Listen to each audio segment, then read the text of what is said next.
Good morning, my dear students. We are here for another Valenzuela live session on Mathematics 7. This time, quarter 1, week number 6. But before we start, make sure you have with you your learning packets, notebook, and ball pen, for we will be solving a lot in this lesson. Make sure to try and do your best in every given example. Be active and use our comment box as your way of sharing your answer. Lastly, let's have fun while learning mathematics. For today's lesson, we will discuss about principal roots and irrational numbers.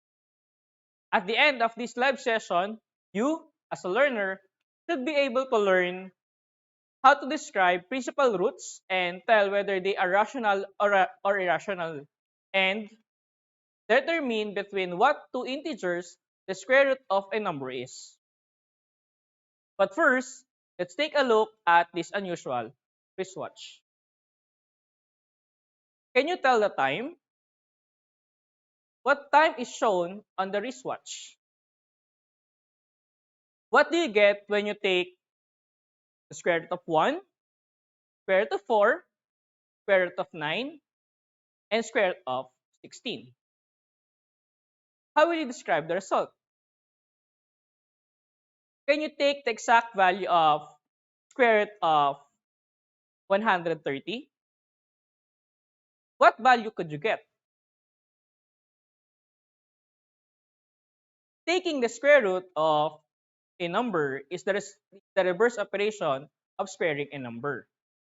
For example, both 7 and negative 7 are the square root of 49. Since 7 squared and negative 7 squared is equal to 49. Integers such as 1, 4, 9, 16, 25, and 36 are examples of perfect square numbers. Rational numbers such as 0.16, 4 over 100, and 4.84 are also example of perfect squares. Perfect squares or square root of a perfect square number are rational numbers, while the square roots of numbers that are not perfect square are what we call irrational.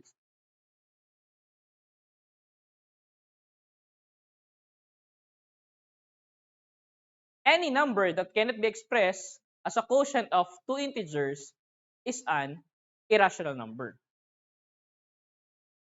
The numbers square root of 2, pi, and the special number e are irrational numbers. Decimal numbers that are non-repeating and non-terminating are irrational numbers too.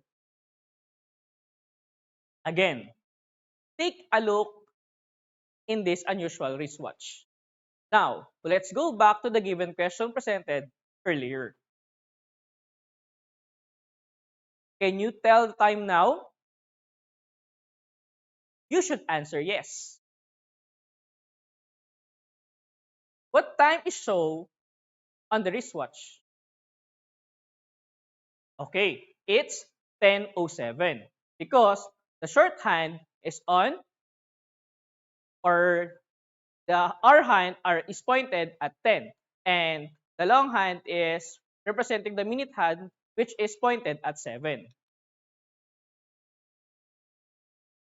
What do you get when you take the square root of 1, square root of 4, square root of 9, and square root of 16? Okay, so it's 1, 2, 3, and 4. How will you describe the result? Okay, so 1, 2, 3, and 4 are all positive integers. Can you now take the exact value of square root of 130? Okay, at this case, if you answer no, you're correct.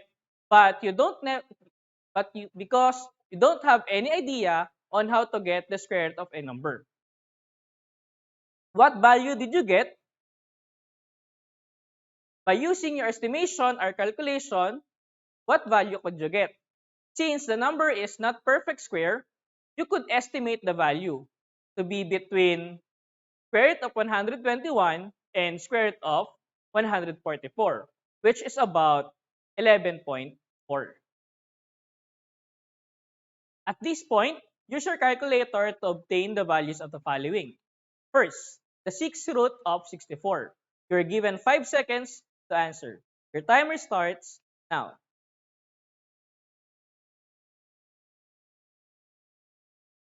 Okay, time's up. So if your answer is 2, you're correct. Okay, next. The 4th root of negative 16. Again, the 4th root of negative 16. Your timer starts now. Okay, time's up. Oh, we have math error here, but don't worry because we will elaborate this later. For the meantime, let's proceed to the next given. Next one is the cube root of 90. 5 seconds starts now.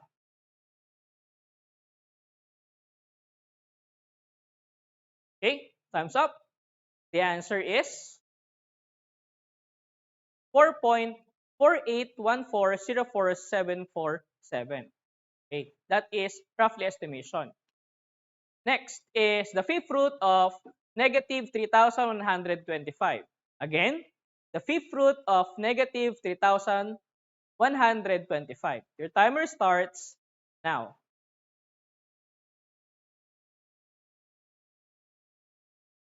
Okay, time's up. So if you answer negative 5, you're correct. Okay, next. The square root of 24. Again, the square root of 24. Your 5 seconds starts now.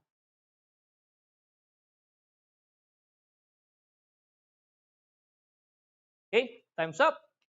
So the answer for the square root of 24 is 4.89897948. Let's talk now about the principal roots or principal nth roots. Any number, say A, whose nth power is positive, which is B, is called the nth root of B. Consider the following. Negative 7 squared is equal to 49. 2 raised to 4 is equal to 15. And negative 10 raised to 3 is equal to negative 1,000. This means that negative 7 is the second square or the square root of 49. 2 is the fourth root of 16. And negative 10 is a third or cube root of negative 1,000.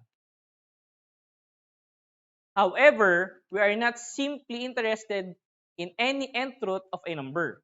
We are more concerned about the principal nth root of a number. The principal nth root of a positive number is positive nth root. The principal nth root of a negative number is the negative nth root if n odd. If n is even and the number is negative, the principal nth root is not defined. The notation for the principal nth root of A and number B is the nth root of B. In this expression, n is the index and B are the radicand. The nth roots are also called radicals.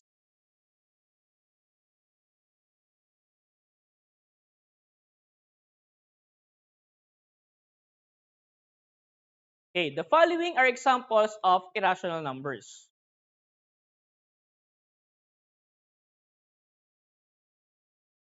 Again, the following are examples of rational numbers whose radicand is positive and nth root is also positive. For the square root of 25, it's 5. For the cube root of 27, that's 3. And the fourth root of 16 is 2. Okay, so next.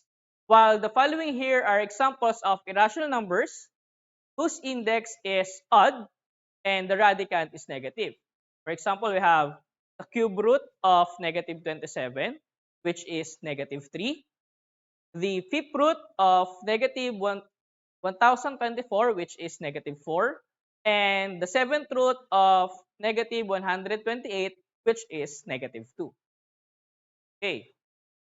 Lastly, the following here are the examples of irrational numbers whose index is even and radicand is negative.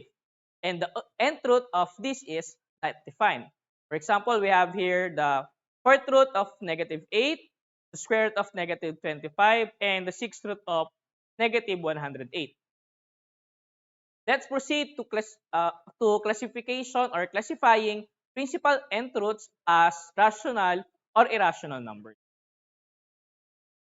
To determine whether the principal root is irrational or irrational, determine if the radicand is a perfect nth power or not. If it is, then the root is rational. Otherwise, it is irrational. Okay. Again, by the help of your calculator, tell whether the principal root of each number is rational or irrational. Okay, first, we have the cube root of 225. Okay, you're given 5 seconds to answer. Okay. So the value here is approximately 6.082201 and so on and so forth. Okay. It is irrational. Next is the square root of 0.04. Okay, again, you could use your calculator to tell whether the principal root of each number is rational or irrational.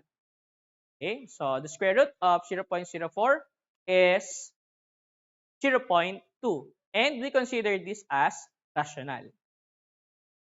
Okay, next is the fifth root of negative 111. Again, use your calculator to determine whether this fifth root of negative 111 is rational or irrational. Okay, so the answer is negative 2.5648 and so on. Okay, so it is irrational. Next is the square root of 10,000. Again, use your calculator to determine whether the given is rational or irrational. Okay, so the answer is 100, and we consider this as rational. Next and last, we have the fourth root of 625. Okay, so the answer is 5. And again, it is also irrational. Okay, now it's your turn, my dear students. You will be given 5 seconds to identify whether the principal nth root of a number is rational or irrational. Okay, so first, we have the square root of 400, I mean. So the square root of 400, your timer starts now.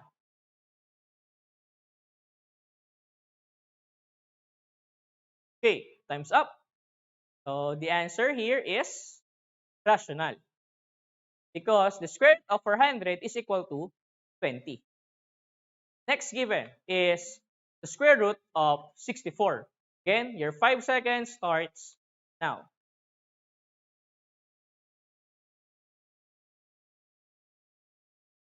Okay, time's up. We consider this as rational because the square root of 64 is 8. Next is the square root of 12.1. Again, the square root of 12.1. Your 5 seconds starts now. Okay, time's up. So in this case, our answer is irrational because the estimation of the square root of 12.1 is about 3.478 and so on and so forth. Okay, next is the square root of 1 over 49. Again, square root of 1 over 49. Timer starts now. Okay, again, please type your answer in the comment box below. Okay, time's up. The answer here is rational because the square root of 1 over 49 is 1 over 7. Next is the square root of 39. Okay, again, the square root of 39. Please type your answer in the comment box. Your timer starts now.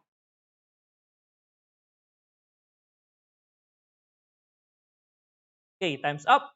So the answer here is irrational because it is equal to approximately 6.2449 and so on and so on. Okay. So the principal roots below here are between two integers. Let's find the two closest such integers. We have the square root of 19, the cube root of 101, and the square root of 300. Okay, for the square root of 19, it is between square root of 16 and square root of 25. Meaning, it is between 4 and 5. Okay, so we can say that the square root of 19 is between square root of 16 and square root of 25, which is about 4 and 5. Okay, next is the cube root of 101. Okay, cube root of 101 is between the cube root of 64 and cube root of 125. So the cube root of 24 is 4 and the cube root of 125, which is also 5. Okay, so therefore we can say that the value or cube root of 101 is between 4 and 5. The next is the square root of 300. Okay, the square root of 300 is between the square root of 289 and the square root of 324. Square root of 289 is 17 and square root of 324 is 18. Therefore, we can say that square root of 300 is between 17 and 18. Okay. Now, it's your turn, my dear student, again. The principal roots below here are between two integers. Find the two closest such as integers. You are given 10 seconds in every given example. Okay, number 1, we have the square root of 77. Again, we have 10 seconds. You may use your calculator to find the two closest integers. Please type your answer in the comment box below. Okay, time's up. So the answer here is between 8 and 9. Okay, next, number 2. We have the square root of 700. Again, the square root of 700. A timer starts now.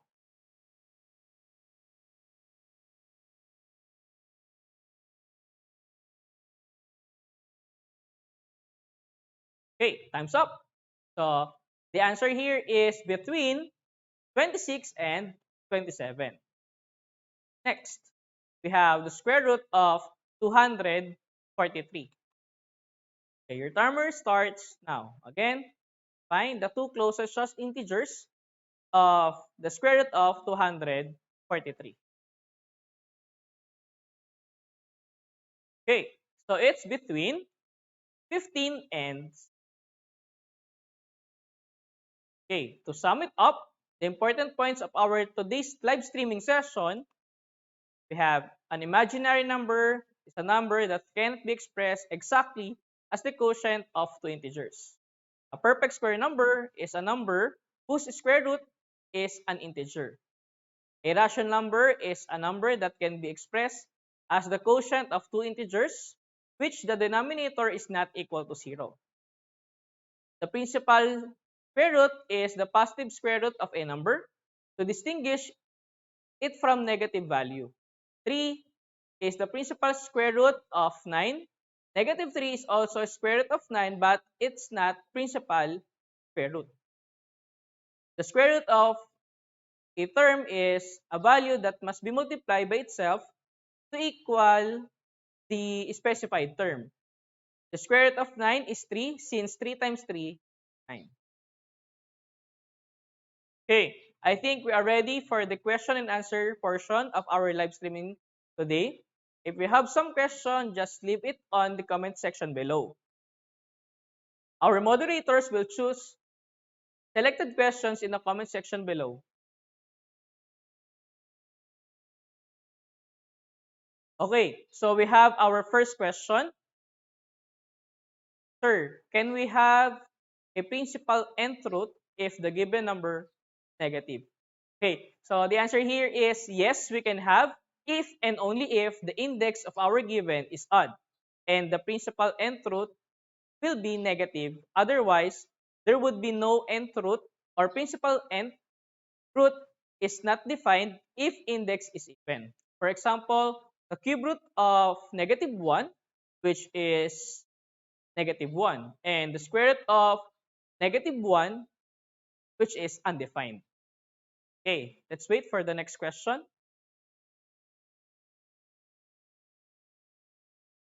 Okay, sir, kailan po magkakaroon ng math error sa calcu po? Okay, so we experience it if